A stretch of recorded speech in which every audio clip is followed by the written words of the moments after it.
everyone. This is Jim Hughes with AFIO Now. I have another very special guest today who's going to be talking about a very timely subject. She is Linda Millis. She started her career in the community as a Russian linguist at NSA. She worked on PIFIAB. She worked in the CIA's Ops Center.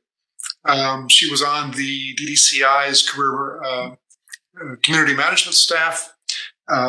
She worked for the ODNI in the private sector outreach, and currently she is a professor at Marymount University. Linda's going to talk to us about a very topical issue today, having to do with a report that PIFIAB did a number of years ago on the role of women in the intelligence community. Linda, welcome to AFIO Now. Thanks, Jim. Thanks for having me here. And you're right, it's great. It's a good timely topic, and we picked it several weeks ago, so I'm glad to be talking about this today. So let's get started. First of all, to remind our viewers, what is PIFIAB, the President's Foreign Intelligence Advisory Board? Who makes up the board, and what kind of reports do they issue? Okay, great. So, I was on the PIFIAB staff from 1994 to 1996. I was a detailee from the National Security Agency. But a little bit more on the board. The board was started in 1956, and as the name suggests, it's an advisory board for the president. So the members are selected by the president and serve without any compensation, but they are compensated, reimbursed for any expenses that they have. So you might say, well, who is on the board? Well, again, it really does depend on the president. He handpicks the people to be on there. And there tends to be people from different backgrounds, some from the intelligence community, some from the private sector, some from other places. And I think what some of its value is the variety of the members and how they bring different perspectives to issues. And so the topic that the board chooses to write some reports on to advise the president come in a number of ways. Sometimes they're actually tasked by the president to do something. Sometimes they are self-directed. If they think there's an issue that the president should learn about, they'll choose the topics. And sometimes they might even come from the National Security Council, who might task the PIFIAB to do something. But I should add that it's no longer the PIFIAB. So in 2008, you might recall that the F for foreign came out of a lot of things that had to do with intelligence when we started looking at a lot of more domestic issues. So now it's the PIAB, just the President's Intelligence Advisory Board. So, it, along with, a lot of other things, the intelligence community lost the F. And so now, if you want to learn about it, it's the PIAB, the PIAB. As you well know, Linda, the board in 1995 issued a report on the role of women in the U.S. intelligence community. Can you tell us a little bit about that report, please? So, yeah, it's interesting. And I was thinking about that report, lately, as we're seeing a lot of discussion about, women in the intelligence community. And like I said, it's timely. We got the first Senate confirmed Director of National Intelligence, Avril Haines, as a DNI. So that's great news. This report, so it's always fun for me to go back and look at some of these old reports and look at the recommendations and see whether or not we've made any progress. And so I was thinking about it. And one of the things that we talked about in this report which was in 1995, as you mentioned, 25 years ago, we were wishing for the day when a woman was named to a senior intelligence office and it wasn't news. We were saying, we'd like there to be a day when it isn't news. And here we are 25 years later, and it's still news. So we haven't really gotten there, and, we're looking at a woman as a vice president. We're looking at the first woman as the Director of National Intelligence. And one of our goals was to move to a day where when we named a woman, we didn't have to say the first woman as such. And, we have made significant progress, but it's still news every time we name a woman. So still got some work to do. I think we would just prefer not to have it be news. So a couple, a lot of the recommendations that I recall, we've made great progress. We looked a lot back then on the number of women in the intelligence community and their representation in the senior executive ranks. And we focused on the CIA, NSA, and DIA, and the numbers were abysmal back then. There was nearly 40% women represented in the overall workforce. There was only like 8 to 10% in the senior executive ranks. So I'm happy to report that we've made great progress in that, and we've got really good representation in the senior executive ranks for women. So there's been a lot of progress there.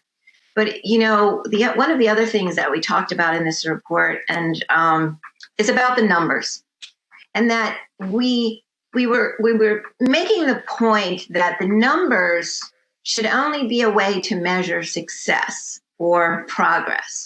The numbers shouldn't be a driver of decisions. So that we shouldn't be saying, oh, we need to get our numbers up, let's pick a woman or a person of color, and we should not have the statistics drive our decisions.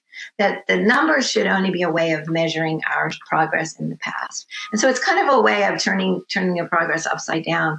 I think we still need to do a little bit more work on that. I was looking at some of the numbers today as a way of measuring progress. And, I think we are making a lot of progress. And we talked a lot about in that report about the culture, changing the culture for women in the intelligence community. I still think we have some way to go about doing that, and thinking about the role of women and how fundamentally we have to change the culture and recognize the strengths of women and reward those, which may be different than what men bring or people of color. We have to recognize all of those strengths and reward all of them. So it's kind of a shift in the culture. I don't think we're there.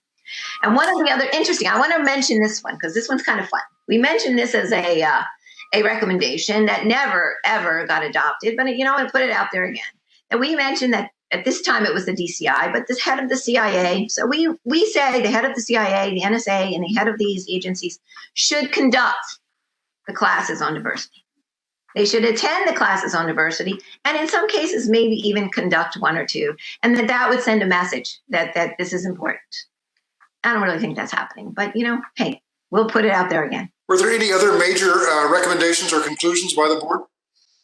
Like I said, a lot of them have been adopted, and one of the concerns about why did the PIFIAP pick this topic, that you asked, is because back in the early 90s and even before that, there had been started to be a few discrimination cases. There were some legal issues brought before the courts where it seemed that discrimination had been happening, and the board was concerned that the community was not bringing to bear all of the best talent that it could, and that there was some discrimination going on. So it was some of these cases. So it made some recommendations on the hiring and changing some of the evaluation programs. So those recommendations have been adopted, and as I said, there's a lot of progress been made in those areas. Well, you've certainly been in a number of key positions with a great perspective on this issue. In your view, what still needs to be done? So, I still think we have to stop focusing on the numbers. It can't be, identity politics, or it can't, this, literally back then, there was if they were looking for a position, they would say, give me the book with the women. And there would be a book with, qualified women in it, and then you would have to make a selection from that. So we can't really do that anymore. I kind of feel like there might be some of that still going on a little bit with the trying to fill the roles with women. We need to do a little bit better, and we need to redefine what we value. I think that women and people of color and other diversity bring strengths that are not necessarily recognized. And when men have developed what we believe to be a strength, it's not really a good idea for women and people of other cultures to try to be that, right? We can't be good at the qualities that other people have described. So we need to take a really wholesale look at what kind of qualities do we actually want and how do we reward them. And that may be quite different than what we're looking at right now. Linda, looking forward 25 years from when the report was issued, what resources exist today for women within the intelligence community?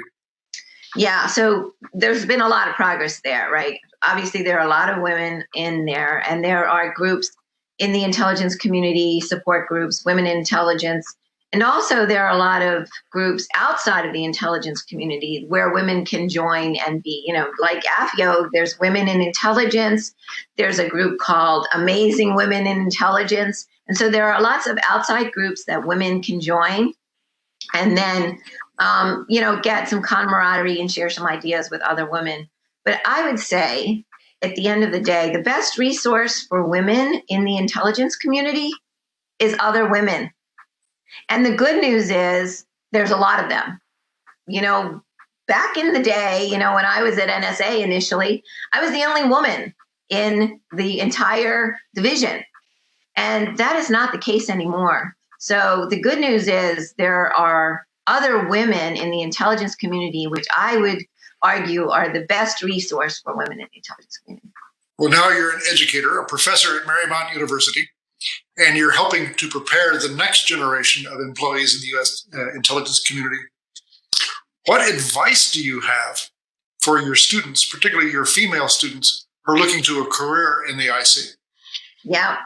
So, thanks for letting me talk about Marymount, which is a little bit different. I did adjunct at teaching at George Mason for a bit. And I really enjoy teaching. But Marymount is a school, it's a Catholic university, and it's primarily women in the school. And so even in my intelligence classes, I have mostly women, which is really different than other intelligence classes. And so it's different than when I was teaching at George Mason as well. So now I have primarily women in my class, and it's a small intelligence concentration. It's not a program, we call it a concentration. And it's in the graduate program of forensic and legal psychology. So my students primarily have undergraduate degrees in psychology, criminal justice, sometimes neuroscience, things like that. So they're not your traditional political science, international relations students. So for me, that's the value, right? So we bring different people from different backgrounds. And thinking about I tell my students, in my terrorism class, if I was teaching terrorism at the Pentagon, we'd be talking about how many weapon systems do we need to take them down. But when I'm teaching it with my psychology students, we're like, what motivates these people? Why do they join? So we have to look at those kinds of ways to think about a problem. And I have a lot of women. So back to your question is, what do I recommend to the women? And I get a lot of big questions, about women serving in the intelligence community. And I wanted to give you a couple of things that I always tell my students. The first ones are for everybody. These are just not women things. These are anyone who wants to, I believe, be successful in the intelligence community. There's three, because I think you have to keep short lists and they have to be odd numbers. That's people remember odd numbers. One is do your best and then a little bit more.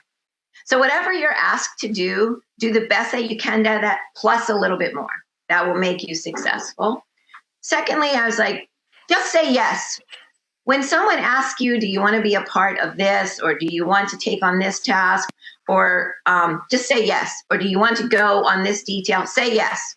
Just say yes, because you'll never really know what you might learn, who you might meet, and when you say yes to opportunities when they're presented to you. Unfortunately, in the community, that happens a lot. So just say yes. And then the last one is be a fireman. I like to call this be a fireman. And what I mean by that is when something happens, go there, run over there and say, what can I do to help? If something's happening in the world, there's going to be a task force, or they're going to set up a watch or whatever.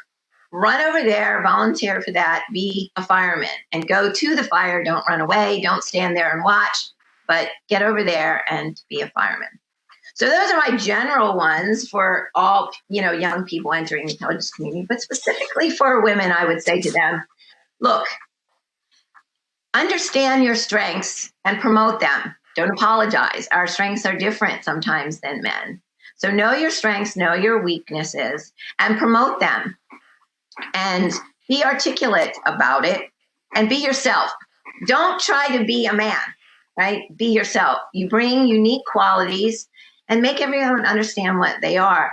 Don't try to be a man because we won't win, right? We're not men. We're not going to be able to do that. Keep your priorities. And it may be the case.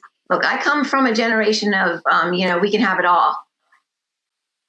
I'm going to say maybe not, right? Maybe not. It's tough. And keep your priorities. What are your priorities? Because it's difficult for, women to balance their work and their lives and their children and all of that. So remember what's important to you and don't apologize for what's important to you. We all can do it. Prioritize that. And then lastly, this one's like, don't whine. Don't be a whiner. Nobody likes a whiner, right? And so, I didn't let my children be whiners. I don't let people work for me to be whiners. But if you feel that you've been discriminated against or whatever, be strong, be articulate, and make a good argument. Don't be a whiner. Nobody likes a whiner. Linda, that's great advice, actually, for everyone. As you know, AFIO has long had a very strong program of academic outreach, talking to colleges and universities, professors, and students. Interestingly, we actually get a number of inquiries from high school students, people who have already decided that they might be interested in the U.S. intelligence community. And a number of them actually find their way to AFIO's door and ask for advice and assistance and information. And as you know, we have a very good publication that's available both in hard copy, but also in soft copy, called Intelligence as a Career, which gives a very good basic information about all of the U.S. intelligence agencies, what they do, the kinds of people that they're looking for, and a list of U.S. colleges and universities where intelligence community and national security affairs courses are given, like yours at Marymount. Do you have anything extra that you might say to a high school student?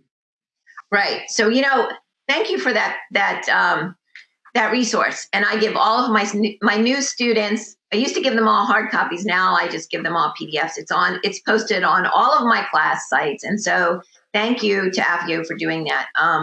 So I think for high school students, again, when I have some of my students, everyone shows up saying, I want to be a CIA analyst or I want to work in the FBI. Like they don't necessarily understand the breadth of the intelligence.